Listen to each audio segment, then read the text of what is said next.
밤에 일어나 두 아내와 두 여종과 11 아들을 인도하여 야복 나루를 건널세. 그들을 인도하여 시내를 건너가게 하며 그의 소유도 건너가게 하고, 야곱은 홀로 남았더니 어떤 사람이 날이 새도록 야곱과 씨름하다가 자기가 야곱을 이기지 못함을 보고 그가 야곱의 허벅지 관절을 치매 야곱의 허벅지 관절이 그 사람과 씨름할 때 어긋났더라. 그가 이르되 날이 세리하니 나로 가게 하라. 야곱이 이르되 당신이 내게 축복하지 아니하면 가게 하지 아니하겠나이다. 그 사람이 그에게 이르되 네 이름이 무엇이냐? 그가 이르되 야곱이니이다. 그가 이르되 네 이름을 다시는 야곱이라 부를 것이 아니요 이스라엘이라 부를 것이니 이는 네가 하나님과 및 사람들과 겨루어 이겼음이니라. 우리는 가끔 신앙생활을 오래 하고 직분을 받았음에도 불구하고 변화되지 않고 세상적인 가치관과 수단으로 살아가는 사람들을 볼 때에 가끔 신앙에 회의가 들 때가 있습니다. 그런데 오늘 우리가 그렇게 말하고 싶은 사람이 오늘 성경에 나오고 있습니다. 오늘 같이 읽은 성경의 내용 주인공으로 나오는 분은 야곱입니다. 여러분, 야곱이 누굽니까? 야곱이 성경에 보면은 믿음의 이스라엘의 어떤 믿음의 조상입니다. 성경에서 하나님을 소개할 때마다 아브라함의 하나님, 이삭의 하나님, 야곱의 하나님으로 소개하고 있습니다. 이처럼 타이틀은 굉장히 훌륭하고 높은데 야곱의 삶의 내용을 보면은 어떤 잔꾀라든가 수단과 방법과 이런 것들로 그 자기의 삶을 보내고 있습니다. 이제 하나님께서 오래 참으시고 또 지켜보신 하나님께서는 안 되겠다 하면서 야곱의 삶에 이제 비상한 개입을 하는 것이 오늘 본문의 내용입니다. 자, 오늘 본문의 내용, 야곱은 형 에서와 아버지를 속여서 장자권을 빼앗습니다. 그래가지고 장자권을 빼앗고 형이 죽이려고 하니까 저 멀리 밧담 아람, 즉 하란 지역에 있는 그 밧담 아람으로 도망을 갑니다. 거기서 20년간 열심히 일을 해가지고 다시 고향으로 돌아오고 있습니다.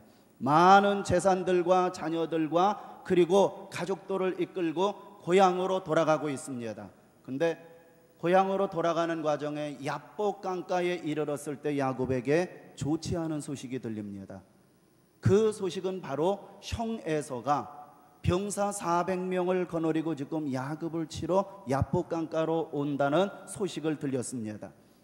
야곱이 여기서 인생 최대의 한번 수단과 깨를 부려봅니다. 그 많은 자기의 재산들을 딱 3대로 나눕니다. 그래가지고 먼저 1대를 보내서 이것이 형님에게 보낼 예물입니다. 그런데도 소식이 없어요. 2대를 보냅니다. 3대를 보냅니다. 다 보내고 나서 앞서간 사람들이 소식이 없습니다. 야복 강가에서 소식을 기다리는데 불안하고 초조하게 소식을 기다리는데 어느덧 해가 졌습니다. 해가 졌는데 갑자기 어떤 사람이 오더니 야곱을 탁 시비를 거는 것입니다. 여러분들이라면 어떻게 하겠습니까? 가만히 있는데 누군가 와가지고 시비를 걸면은 여러분들 어떻게 하겠습니까?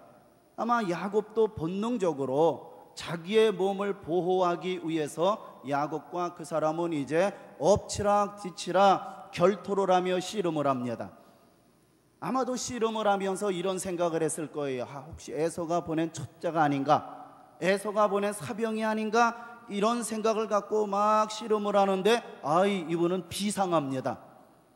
그런데 누굽니까? 30절에 보니까 하나님과 대면하였다 이런 말이 나옵니다. 그러니까 하나님이 보낸 어떤 사자 천사입니다. 자, 그러면은 여러분, 하나님이 왜 야곱에게 싸움을 걸어왔습니까? 가만히 있는 야곱에게 왜 하나님이 먼저 싸움을 걸어왔겠습니까? 하나님의 기대가 있어서, 하나님의 계획이 있어서 하나님의 백성을 삼으셨지만 정말로 삶이 변화되지 않고 여전히 변화되지 않는 야곱을 하나님께서 변화시키기 위해서 비상한 개입을 시작한 것입니다. 하나님이 어떻게 하셨습니까? 사람에게 가장 중요한 부분을 치셨습니다. 그것이 어디입니까? 허벅지 관절을 치셨습니다. 그래서 오늘 본문 25절을 보면은 자기가 야곱을 이기지 못함을 보고 그가 야곱의 허벅지 관절을 치매 야곱의 허벅지 관절이 그 사람과 씨름할 때에 어긋났더라 그랬습니다. 허벅지 관절, 옛날 성경에는 환도뼈라고 그렇게 기록하고 있지 않습니까? 허벅지 관절이 어디입니까? 하체와 상체를 연결해주는 이 중요한 부분입니다. 이 중요한 부분을 하나님이 탁 쳐버리니까 뼈가 어떻게 됐다 그랬습니까? 어긋났습니다. 어긋났다는 것은 아마도 탈골이 됐다는 것으로 해석해도 될 것 같습니다. 자, 이렇게 되니까 어떻게 됩니까? 야곱은 아마도 벌러덩 자빠졌을 것입니다. 왜요? 중요한 아픈 부분이 지금 탈골됐잖아요. 우리가 몸에 조그만 가시가 들어와도 얼마나 괴롭습니까? 그런데 중요한 부분이 어긋나 버리니까 싸움을 씨름을 하다가 벌러덩 자빠졌을 것입니다. 완전히 KO 당한 거죠. 야곱은 이제 재산도 아내도 자녀도 다 보내고 여차하면 자기도 도망갈 몸까지 하나님이 도망가지 못하도록 이제 쳐서 넘어뜨린 것입니다. 이때 야곱이 무엇을 깨달았겠습니까? 어쩔 수 없구나. 자기심의 마지막 한계를 느낀 그러한 순간 앞에 도달했습니다. 자, 26절을 보십시오. 지금 25절에서 이렇게 골절이 돼가지고 탈골이 돼가지고 쓰러져서 붙들고 있는 상태입니다. 이런 상태에서 26절을 보시면은 그가 이르되 날이 세려하니 나로 가게 하라. 야곱이 가로되 당신이 내게 축복하지 아니하면 가게 하지 아니하겠나이다 합니다. 그런데 우리는 이 구절에서 야곱이 계속 씨름한 것으로 생각합니다. 여러분, 이것은 절대 씨름이 아닙니다. 씨름은 이미 25절에서 끝났습니다. 자, 보십시오. 뼈가 어긋나 버렸습니다. 뼈가 탈골이 돼버렸는데 무슨 씨름을 더 하겠습니까? 이미 씨름은 25절에서 끝난 것입니다. 고통스럽고 아프고 괴로운데 무슨 씨름을 더 할 수 있겠습니까? 26절은 씨름이 아니라는 사실을 여러분들이 분명히 기억해야 합니다. 나를 축복하지 않으면 당신은 절대 갈 수 없습니다 라고 하나님을 붙드는 것, 이것은 싸움이 아니라 매달리는 거예요. 그 전까지는 뭐겠습니까? 매달림이 아니라 25절 그 전까지는 발버둥이었습니다. 여러분, 발버둥과 매달림의 차이점을 분명히 아시기를 바랍니다. 발버둥은 무엇입니까? 발버둥은 누구를 믿고 하는 거예요. 내게 돈이 있다, 내게 아직은 기술이 있다, 내게 건강이 있다, 내게 지위가 있다, 내게 자녀가 있다, 그것을 가지고 발버둥 치는 것입니다. 그렇지만 매달림은 무엇입니까? 매달림은 자기를 의지하는 것이 아닙니다. 초점이 내가 매달리는 상대방에게 있는 것입니다. 신앙은 발버둥 치고 살아가는 것이 아닙니다.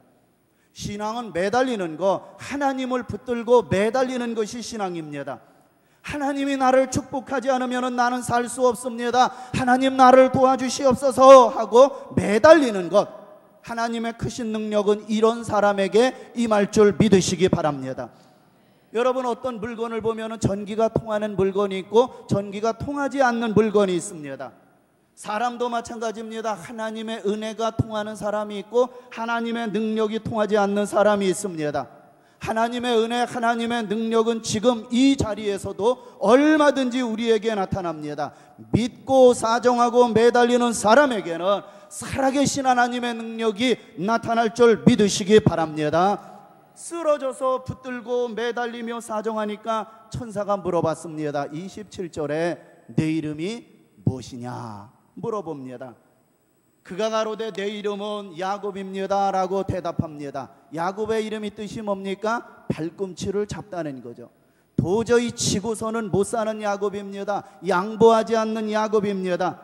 28절에 하나님이 다시 묻습니다. 내 이름을 다시는 야곱이라 하지 말고 이스라엘이라 하라. 이스라엘이라는 뜻이 무엇이냐 하면은 하나님과 겨루어 이겼다는 뜻입니다.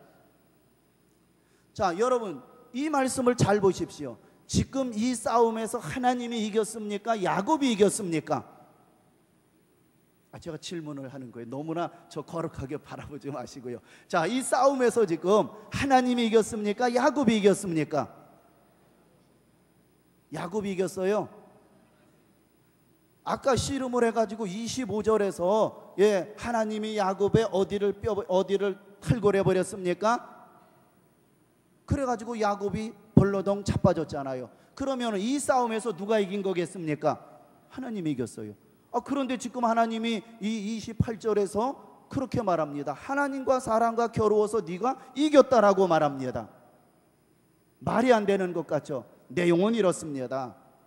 야곱이 정말로 자기의 씨름에서는 졌지만 나중에 야곱이 매달리고 항복할 때에 매달릴 때 야곱이 이겼다는 것으로 하나님이 네가 하나님과 겨루어 이겼다라고 말하고 있습니다. 여러분, 신앙은 발버둥이 아닙니다. 신앙은 매달리는 것입니다. 때로는 우리에게 고난은 변장된 하나님의 축복입니다. 간혹 하나님께서 질병으로 인하여서 하나님이 불러도 돌아오지 않는 사람이 사업의 실패로 돌아오는 사람이 있습니다. 어떤 사람은 사업이 실패해서 그것을 통하여서 하나님이 자꾸 오라고 해도 오지 않는 사람이 육체의 질병을 통하여서 하나님 앞에 오는 사람이 있습니다. 어떤 사람은 병으로 불러도 안 오고 사업이 실패해도 돌아오지 않는 사람이 자녀에게 어려움을 당하니까 돌아오는 사람이 있습니다. 중요한 것은 물질의 손해를 보고 아니면 사업이 망하고 병이 들든 하나님께서는 이것들을 통하여 우리에게 항복하기를 원하십니다. 여러분, 싸움에서 더 이상 싸워서 더 이상 싸울 수 없을 때 뭐를 듭니까? 백기를 듭니다. 막 전쟁에서 이제는 더 이상 싸울 수 없다 할 때 백기를 들고 항복을 합니다. 여러분들 중에 사업에 실패한 분이 계십니까? 백기를 드시기 바랍니다. 여러분들에게 병들고 지치고 어려움을 당하는 분이 계십니까? 백기를 드시기를 바랍니다. 여러분들의 삶이 자꾸 막히고 하는 일마다 될 듯 안 되는 분이 계십니까? 백기를 드시기 바랍니다. 하나님의 최후 통첩입니다. 빨리 백기를 들어야 합니다. 여러분, 우리 하나님을 제한하지 마시기를 바랍니다. 많은 사람들이 자기 수준에서 하나님을 이해하려고 합니다. 때문에 하나님이 하시는 일들을 제한할 때가 많이 있습니다. 하나님은 포기하지 않았는데 자기가 미리 포기하는 사람들이 많이 있습니다. 눈앞에 보이는 현실만 바라보고 하나님을 바라보지 못하기 때문에 그렇습니다. 여러분, 저와 여러분들이 한시라도 하나님을 바라보는 믿음의 시선을 놓치면은 그 순간부터 우리에게 믿음이 한없이 추락하기 시작합니다. 그때 제일 먼저 반갑게 제일 먼저 신방 오는 사람이 있습니다. 누가 제일 먼저 신방 옵니까? 마귀가 탁 신방 와가지고 현실을 바라보라고 속썩입니다. 현실을 봐. 너 가진 거 아무것도 없지 않았나? 현실을 봐. 네가 지금 빚이 얼만데 그것을 어떻게 갚을 수 있어? 내 형편을 봐. 네가 지금까지 기도했는데 이루어진 것이 뭐가 있느냐? 다른 사람도 봐. 다른 사람 그렇게 열심히 기도했는데 망하고 병들고 사고 당하고 죽었지 않았느냐? 그러나 여러분, 우리는 현 상황만이 아니라 그 이면에서 활동하는 하나님을 볼 수 있어야 하는 것입니다. 모세는 물이 없는 사망에서 어떻게 합니까? 모세는 물이 없는 사막의 현실에서 어떻게 합니까? 하늘을 바라봅니다. 비를 주시고 물을 주시는 하나님을 바라보며 자기가 가지고 있는 지팡이를 가지고 바위를 탁 내려쳤을 때 바울에서 생수가 솟아났습니다. 여러분, 히스기야는 정말로 죽을 수밖에 없는 병이 걸렸을 때는 병이 걸린 그 현실 앞에 어떻게 합니까? 나는 안 되지만 불가능을 가능케 하시는 하나님을 바라보면서 하나님을 향하여 눈물로 기도합니다. 하나님께서 히스기야에게 이렇게 말합니다. 히스기야야, 내가 내 눈물을 보았고 내 기도를 들었노라. 내가 너를 낫게 하리니 3일 만에 여호와의 성전에 올라가겠고 내 날을 15년을 더하리라 라고 약속해 주었습니다. 여러분, 우리 신자는 누굽니까? 신자는 정말로 앞과 뒤와 옆이 다 막혔어도 위를 바라보는 사람이 신자입니다. 죽음 속에서도 영생을 바라보는 사람이 신자입니다. 스데반은 죽음 앞에서도 천국을 바라보았고, 바울은 깊은 감옥 속에서도 하나님의 구원을 바라보았고, 다니엘은 사자굴 속에서도 하나님의 역사를 바라보았고, 또 다윗은 골리앗 앞에서도 하나님의 능력을 보았습니다.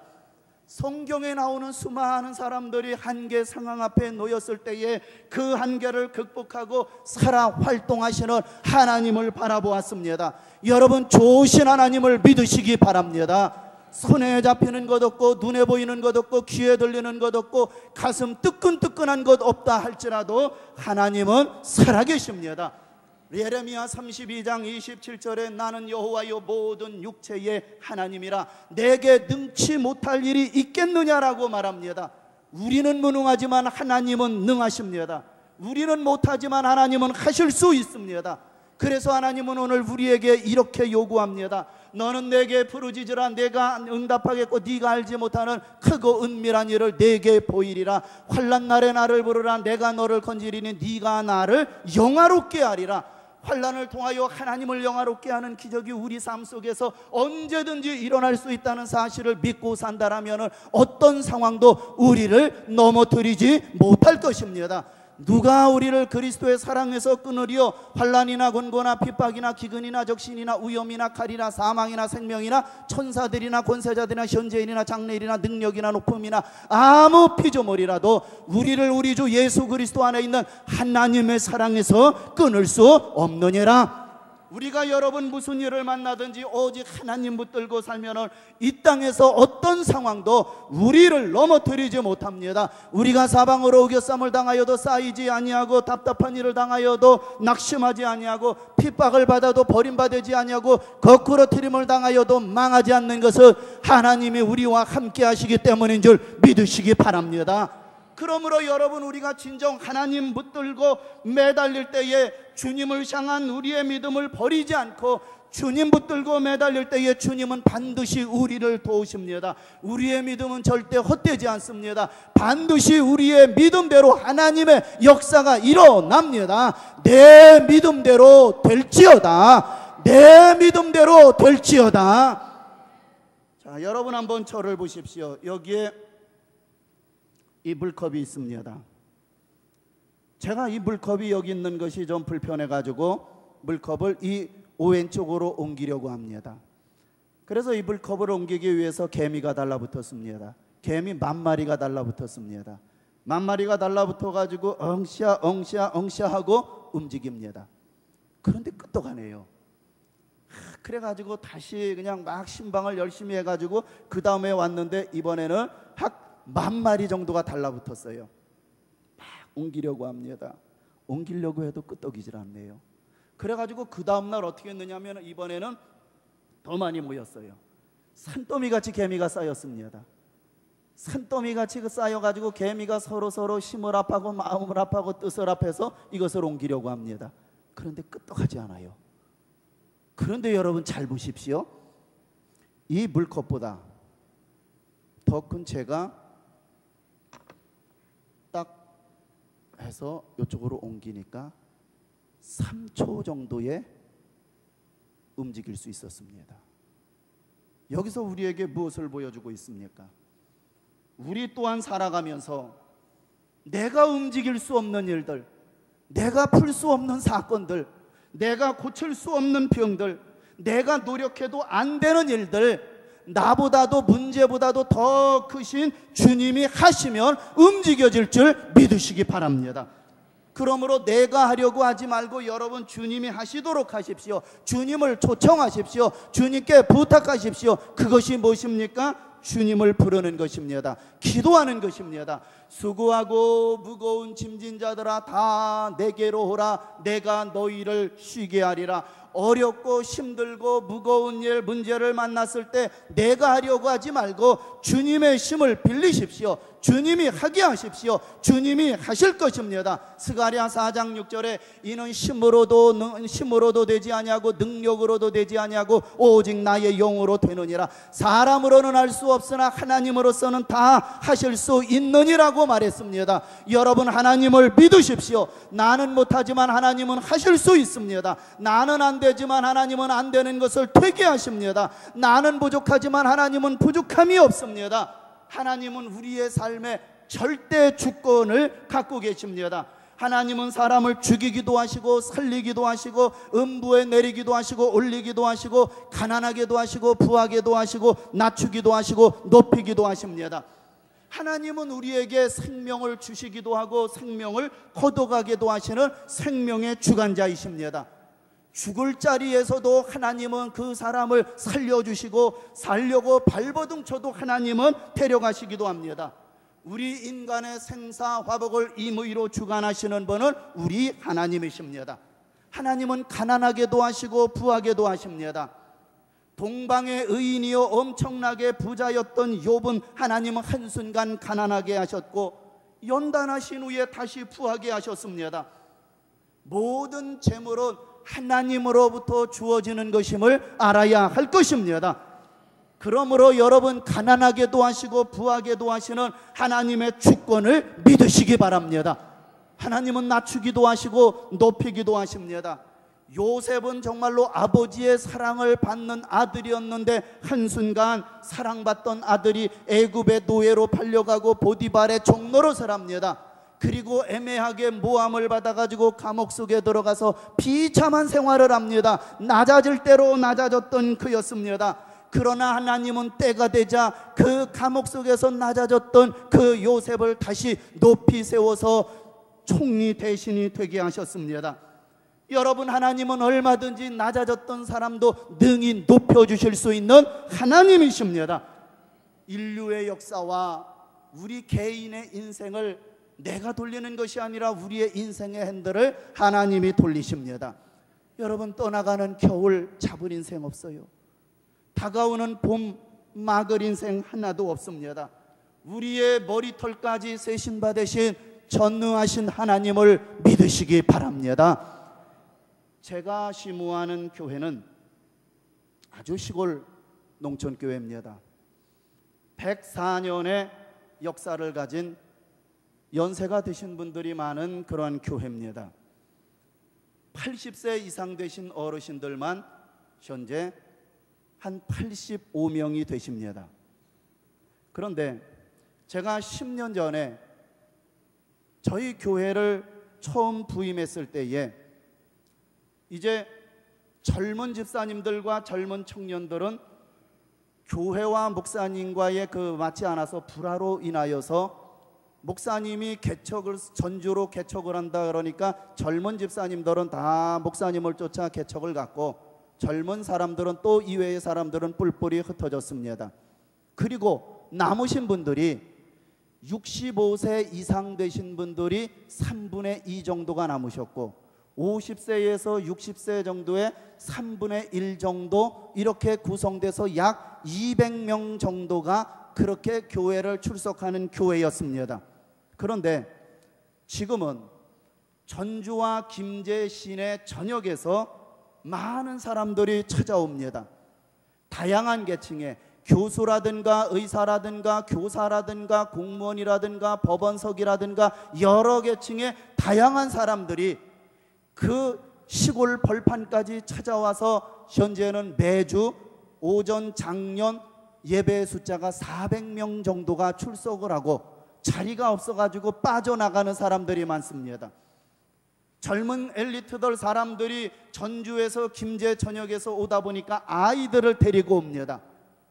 시골의 아이들이 귀한데 아이들이 시끌벅적 유치부, 유초등부, 중고등부 아이들이 버글버글하게 들끓는 완전히 썰물 교회였는데 이제는 밀물 교회가 되어서 많은 사람들이 몰려와서 예배를 하고 있습니다. 그런데 70세 이상의 어르신들을 모시고 70세 이상의 어르신들 약 80분 정도를 모시고 1박 2일 경로관광을 다녀왔습니다. 경로관광을 다녔는데 이제 첫째 날 행사를 잘 그 야외에 구경을 하고 관광을 하고 첫째 날 이제 밤에 한 수양관에 도착을 했습니다. 피곤한데 수양관에 딱 도착을 했는데 그렇게 얌전하시던 한 여자 할머니 집사님이 수양관에 딱 도착했는데 이상한 행동을 하기 시작을 합니다. 막 그 치매 걸리신 어르신과 같이 막 그냥 소변도 아무데나 두시고 할머니 할아버지들 신발을 여기저기 던지시면서 막 시쭉시쭉하고 그런 이상한 행동을 하십니다. 그러니까 어르신들은 그렇게 하더라고요. 남의 신발을 갖고 막 이렇게 하니까 어르신들끼리 싸움을 하시더라고요. 그런데 이 어르신이 그러니까 저는 굉장히 마음이 안 좋았습니다. 그러면서 밤에 행사를 하는데 그 맨 앞에 앉아가지고 이 어르신 집사님은 계속해서 혼자 중얼중얼거리십니다. 이제 그렇게 첫날 밤에 행사가 다 마치고 이제 남자들은 수양관에서 주무시게 하고 여자분들은 수양관 옆에 붙어 있는 황토집에서 이제 주무시게 했습니다. 황토지방에는 방이 6개입니다. 거기에서 이렇게 다 주무시게 하고 저는 도우미들과 이제 1시간 이상 간절히 기도하고 1시 정도의 잠을 청했습니다. 그런데 새벽 3시 정도 되었는데 갑자기 비명소리가 들립니다. 목사님, 사람들이 죽었어요. 사람들이 죽었다는 비명을 듣고 달려가 보니까 그 황토방이 6개 중에서 한 5명씩 주무시게 했는데 그 중에서 한 방에 주무셨던 이러한 5분이 거의 거기에서 의식을 잃어버린 것입니다. 왜냐하면은 그 황토로 지었고 거기에 다 방을 이렇게 문을 꽉 막고 뜨거운 불을 폈는데 거기에서 진한 황토 가스가 나온 것 같아요. 그래가지고 그 안에 우리가 과거에 연탄을 필 때 연탄 가스를 맡으면 어떻게 합니까? 머리가 빠그러지게 아프고 막 일어나도 일어날 수 없고 몸이 움직여지지 않지 않습니까? 이분들이 그런 형식이었습니다. 가보니까 얼굴이 창백하고 맥은 뛰지가 않고 죄송합니다, 위아래로 토하고 완전히 송장 같았습니다. 그런데 그날 밤에 남들은 다 고나게 자는데 이 치매 걸리신 이 집사님이 밤새도록 잠을 안 자면서 이 방 저 방 다니면서 사람들을 잠을 못 자게 했는데 그 방을 가보니까 그런 일이 벌어진 거예요. 그래가지고 이분이 막 박차고 나와서 소리를 질렀던 것입니다. 자, 제가 이 사건을 보면서요, 만약에 이분이 그런 치매 현상이 그 자리에서 없었다라면은 그 방에 있었던 5분은 다 돌아가셔서 저는 오늘 이렇게 소문교회 와서 설교하지도 못하고 지금 딸은 어디에 가 있을 것입니다. 왜요? 사람들이 다 죽었는데. 그런데요, 이분은 그 다음날 완전히 제정신이에요, 이 할머니가. 그러면서 저를 보고 창피해가지고 막 그냥 얼굴을 못 드십니다. 제가 이 사건을 통하여서 깨닫고 은혜를 받은 것은요, 경로 관광을 위해서 교회는 일주일간, 제가 경로 관광을 위해서 전체 일주일간 모여서 심야 기도를 했습니다. 그리고 그날 밤 저와 우리 도우미 집사님들은 간절히 기도했습니다. 그날 밤 사탄이 우리를 넘어뜨리려고 큰 사건을 일으켰지만 하나님께서는 우리의 기도를 들으셔서 한 사람에게 치매 증상을 일으켜서 잠을 자지 못하도록 하심으로 어려움을 막아 주셨다는 사실입니다. 여러분, 하나님을 의지하며 기도하는 백성은 망하지 않는 줄 믿으시기 바랍니다. 이 사건을 통하여서 저는 너무나도 하나님의 그 생생한 기적의 현장을 제가 직접 체험을 했습니다. 여러분, 이스라엘 백성들은 쭉 하나의 민족으로 내려왔습니다.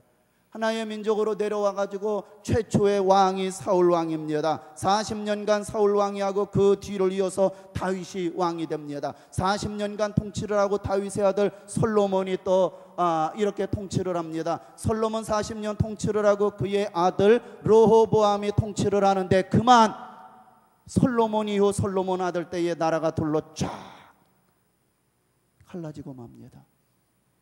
솔로몬의 아들 르호보암이 다스리는 2지파를 통하여서 남유다라 칭했고 여로보암이라는 사람을 중심으로 해서 10지파 북이스라엘이 갈라지게 됐습니다. 그때부터 나라가 둘로 나뉘어지게 됐습니다. 둘로 각기 나뉘어져서 각기 이렇게 나라가 존속하다가 북이스라엘은 아수르에게 멸망을 당합니다. 그리고 남유다는 바벨론에게 멸망을 당합니다. 그런데 바벨론의 왕 느부갓네살 왕은 이 남유다를 침범해 가지고 1차, 2차, 3차 사람들을 포로로 끌고 갑니다. 그때에 1차 때에 포로로 끌려간 사람이 다니엘입니다. 다니엘이 바벨론 왕 중에 끌려가 가지고 바벨론에게 지혜를 주시고 굉장히 똑똑해서 왕중 교육을 받습니다. 왕궁에서 교육을 받고 나중에 총리까지 오르게 됩니다. 포로 신분 주제에 이런 자리에까지 오르게 됐습니다. 그런데 느부갓네살 왕 시대가 아니라 이제 다리오 왕 시대에 이제 다니엘이 총리가 되었는데, 다리오 왕이 어떻게 정치 제도를 바꾸느냐 하면은 왕 밑에 3명의 총리가 있습니다. 그리고 그 총리 밑에 120명의 고관들이 있습니다. 그런데 다리오 왕이 이 정치 체계를 바꿨던 거예요. 어떻게 바꿨느냐 하면은 왕 밑에 수석 총리를 두는 것입니다. 그리고 그 수석 총리 밑에 2명의 총리 그리고 120명의 고관들을 두는 것입니다. 그런데 어떤 일이 벌어지느냐 하면은 그 총리 중에서 수석 총리로 누가 뽑히느냐 하면은 다니엘이 뽑혔던 것입니다. 다니엘이 딱 뽑히니까 어떻게 되겠습니까? 나머지 2명의 총리와 120명들이 저거 포로 주제에 어떻게 이 자리에 오를 수 있느냐? 도저히 눈 뜨고 볼 수 없는 것입니다. 그래서 그때부터 이제 다니엘의 뒷조사를 시작하게 된 것입니다. 우리나라에서 청문회식으로 이제 뒷조사를 해봐도 뭐 이성관계도 없고 뭐 뇌물을 받은 것도 없고 땅 투기도 없고 뭐 주민등록 등본을 어디로 옮긴 그런 것도 찾지 못한 거예요. 그런데 열심히 찾아보니까 이 다니엘이라는 사람이요, 자기 신에게 꼭 기도하는 습관이 있어요. 옳거니 잘됐다. 그래가지고 이들이 그 약점을 딱 바꿔서 왕을 찾아갑니다. 왕이요, 지금부터 30일 동안 왕 이외에 다른 사람에게 절하거나 다른 신에게 기도하는 사람을 저 사자굴 속에 집어 던져 넣읍시다. 이렇게 이들이 왕에게 제안을 하는 것입니다. 그러니까 왕을 보니까 나 외에 다른 사람에게 기도하는 사람 그렇게 사자굴 속에 집어 던져 넣는다. 왕이 들으니까 좋아요. 그래 그러자. 그래가지고 전국 방방곡곡에 다른 사람에게 절하거나 기도하는 사람을 사자굴 속에 집어넣는다. 이것이 전국 방방곡곡에 다 방이 붙었습니다. 다니엘이 다 보니까 그것을 보았어요. 자기를 모함한다는 사실을 알았습니다. 그것을 알고도 다니엘은 어떻게 합니까? 자기의 집으로 돌아가서 예루살렘 성을 향한 그 창문을 향하여서 하나님 앞에 기도합니다. 하나님 앞에 왜 기도하면 여러분 어디에 들어가서 죽는 것입니까? 성가대 어디 들어가서 죽어요? 사자굴 속에 들어가 죽는 거예요. 다니엘은 그것을 알면서도 하나님 앞에 기도합니다. 어떤 기도를 했는지는 모르겠습니다. 아마도 절하라면 이런 기도를 했을 것입니다. 하나님, 우리 민족이 정말로 이 바벨론에게 포로로 끌려왔는데 하나님께서 내게 은혜를 주시어서 이 자리까지 오르게 하신 것이 하나님의 은혜입니다. 하나님이 이런 은혜를 주셨는데 내가 어찌 하나님을 배신할 수 있겠습니까? 나는 죽어도 좋습니다. 앞으로도 하나님 우리 민족과 나를 사용하셔서 우리 포로 공동체를 사용하실 줄 믿습니다. 하나님을 나는 배신할 수 없습니다. 아마 그렇게 소리내서 기도하지 않았겠는가? 열심히 다니엘은 묵상 기도한 것도 아니에요. 열심히 소리내어서 이렇게 기도했는데 그것이 걸려들은 거예요. 딱 이 사람들이 걸려들어가지고 옳거니 잘됐다. 그래가지고 어떻게 합니까? 다니엘이 기도하다가 결국은 어디에 들어가느냐? 사자굴 속에 들어가게 되었습니다. 그런데 여러분 잘 보십시오. 다니엘은 정말로 내가 하나님이 내게 이런 은혜를 주셨는데 내가 어찌 내 양심을 속이고 하나님을 속일 수 있겠느냐 하고 열심히 기도했어요. 죽으면 죽는 거예요. 하나님 앞에 기도하는 거예요. 소위 말해서 망하면 망하는 것이고 죽으면 죽는 것이고 사자굴 속에 들어가면 들어가는 거예요. 그런데 기도했는데 결과는 어떻게 됩니까? 사자굴 속에 들어갔습니다. 그런데 성경은 이렇게 말합니다. 다니엘서 6장 22절은 이렇게 말합니다. 나의 하나님이 이미 그의 천사를 보내서 사자의 입을 봉하셨다라고 말합니다. 여기에서 여러분들에게 눈에 와닿는 단어가 뭡니까? 이미라는 거예요. 이미 사전 조치해 놓으셨다는 거예요. 이미 여기에서 지금 기도하는 다니엘의 기도를 들으시고 생명을 바치고 하나님을 높이고 하나님을 존중히 여기는 그 다윗의 정말로 기도하는 모습을 보고 이미 사자굴 속에 들어올 것을 아시고 기도할 때에 이미 하나님께서는 저기에 가서 사자들의 하나님의 천사들을 보내서 사자들의 입을 딱 봉하도록 이미 사전 조치에 놓으셨다는 사실입니다. 여러분 얼마나 놀랍습니까? 우리들도 어려움이 있을 때 원망하고 불평하지 말고 찬송하고 기도하십시오. 우리는 하나님의 백성입니다. 우리 인생의 주인은 하나님이십니다. 주인은 자기의 가족과 자녀들을 책임집니다. 마찬가지로 하나님은 하나님을 의지하는 백성들을 끝까지 책임질 줄 믿으시기 바랍니다. 그러므로 여러분, 우리 가난하다, 못 배웠다, 돈 없다, 나이 들었다, 제발 기죽지 마십시다. 우리 위축되지 말자고요.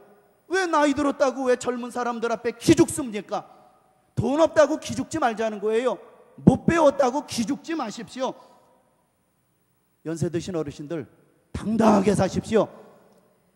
젊은 사람 앞에 누구 앞에서든지 당당하게 사시기를 바랍니다. 여러분 정말로 누구 앞에 나가가지고 담대하게 당신 예수 믿어야 구원을 얻고 예수 믿어야 생명을 얻고 예수 믿어야 산다, 좀 비굴하게 예수 믿지 말고 당당하게 누구 앞에 나가서 당당하게 외치십시오. 여러분 정말로 돈 있는 사람 앞에 가서 왜 예수 믿는 사람이 왜 굽실거립니까? 권력 있는 사람 앞에 가서 예수라는 이름도 못 꺼내고 왜 예예예예예 하고 왜 그렇게 비굴하게 삽니까? 우리 자녀보다도 다른 사람의 자녀가 좀 잘 됐다고 그것을 넋을 잃고 아이고 부럽네 부럽네. 여러분 우리 그렇게 살지 말자고요. 우리는 하나님의 백성 아닙니까? 우리에게는 하나님의 생명이 있습니다. 우리에게는 영생이 있습니다. 어느 누구 앞에나 담대하게 나가서 당신 예수 믿어야 산다, 예수 믿어야 구원받는다, 예수 믿어야 생명을 얻는다, 당당하게 사시기 바랍니다. 이것이 그리스도인 아닙니까? 여러분 저도 촌사람이에요. 저도 농촌 시골교회에서 목회하지만 어떤 누구 앞에서든지 국회의원들 신우회 앞에 가서도 당당하게 예수 믿어야 당신들의 권력이 유지된다 외치는 사람입니다. 검사들로 구성된 신우회 앞에 가서도 당신들이 정말로 예수 믿어야 공의롭게 판단하고 예수 믿어야 하나님이 여러분들을 붙들어준다 당당하게 외칩니다. 대도시에 광주, 서울, 부산 이런 데 대도시에 다니면서 강의하면서도 촌놈이 가가지고 당당하게 예수를 외치고 성경을 외치고 이 예수가 우리의 생명이라고 담대하게 외쳐댑니다. 여러분 주위에 예수 안 믿는 사람이 있습니까? 그 사람에 가서 담대하게 예수 믿으라고 좀 외치십시오. 병든 사람이 있습니까? 그 병든 사람에게 예수의 이름으로 병든 사람에게 손을 얹고 기도하십시오. 실패한 사람이 있습니까? 여러분들 자녀의 머리에 손을 얹고 예수의 이름으로 여러분 담대하게 축복해 주십시오. 왜 우리 그렇게 못합니까? 여러분 이 시대의 유일한 소망은 오직 예수 그리스도십니다. 오늘날 우리에게 가장 큰 문제는 배움의 문제도 아닙니다. 가난의 문제도 아닙니다. 질병의 문제도 아닙니다. 사람이 하나님을 믿지 않는 것이 문제입니다. 사람이 하나님을 떠났다는 것이 그것이 문제입니다. 인간은 원래 하나님과 교제하도록 아름답게 창조되었습니다. 그러나 죄로 말미암아 하나님의 형상을 잃어버리게 되었는데 그것이 문제입니다. 그것이 바로 인간이 가지고 있는 모든 불행의 원천입니다. 여러분 그 문제를 어떻게 해결할 수 있겠습니까? 울어도 안 되고 참아도 안 되고 애써도 안 되고 죽어도 안 됩니다. 그래서 하나님은 독생자 예수 그리스도를 우리에게 보내주셨습니다. 그리고 주님께서 우리를 대신하여 십자가에 달려 돌아가심으로 우리에게 새로운 길을 열어주었습니다. 그리고 십자가에서 마지막 말씀 다 이루었도다. 우리 인생의 모든 문제를 해결하신 예수 그리스도의 승리의 선언입니다. 그러므로 우리의 불행을 행복으로 바꿀 수 있는 유일한 길은 예수 십자가를 의지하는 길밖에 없습니다. 아무리 절망적인 상황에 처해 있다 할지라도 십자가를 의지하면 길이 보일 줄 믿으시기 바랍니다. 여러분 사람을 죽이는 것이 두 가지입니다. 우리의 육신을 죽이는 것이 질병입니다. 우리의 영혼을 죽이는 것이 죄요 마귀입니다. 그러나 이 십자가 붙들고 나갈 때에 우리를 괴롭히는 질병이 떠나갈 줄 믿으시기 바랍니다. 이 십자가 든든히 붙들고 나갈 때 우리를 정말로 괴롭히는 악한 마귀가 떠나갈 줄 믿으시기 바랍니다. 이것이 기독교입니다. 여러분, 사람의 말에 흔들리지 마십시오. 여러분의 느낌과 감정에 넘어가지 마십시오. 오직 십자가 든든히 붙들고 하나님 앞에 매달리십시오. 사정하십시오. 이 시대의 유일한 소망은 오직 예수 그리스도십니다. 오직 예수, 그분만이 우리의 기쁨이요 희망이요 소망이요 우리의 삶의 능력인 줄 믿으시기 바랍니다.